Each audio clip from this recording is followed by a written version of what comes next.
The Hell Is Us demo came out today, and though it's short, it really does offer an intriguing glimpse into what the full product will hold. So if you ever wanted to know what happened to Ben Askren, if you don't know, he's a UFC fighter who got knocked out in world record time, then this game provides an answer. On a serious note though, a few things stand out straight away. The quality of the voice acting and the feel of discoverability. This is a game where you're truly left to your own devices with your eyes and ears to guide you. Voice acting and ambient music really help set a Resident Evil, Silent Hill, Death Stranding kind of tone to the game's world.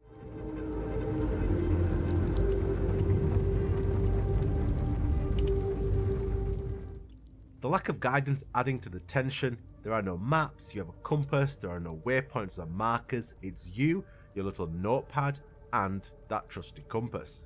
However, it's done in a way that's actually intuitive.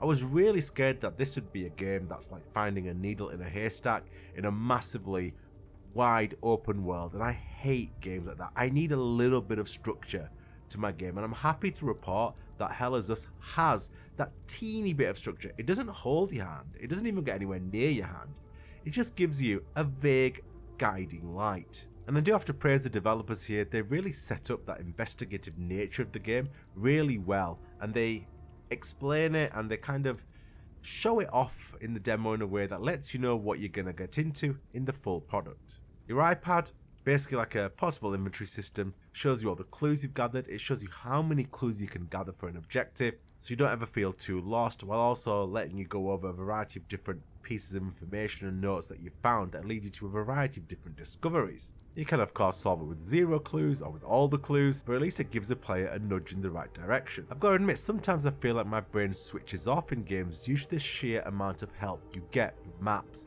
waypoints, whatever it may be.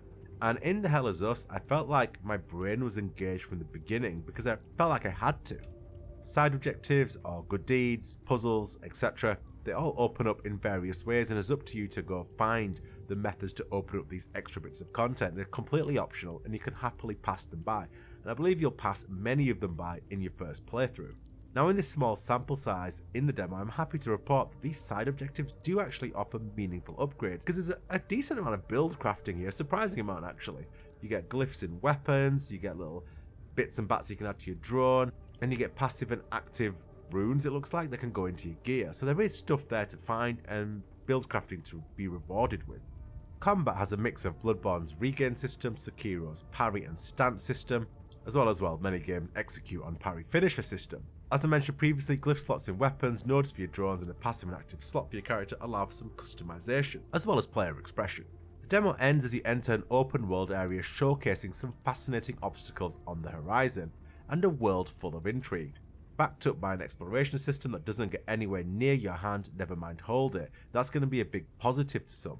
Add to this a compass system that at the moment seems at the very least serviceable, with a build system that has possible flexibility and player expression, and we really do have an intriguing game on our hands. It was on my radar before, now it's firmly in my vision.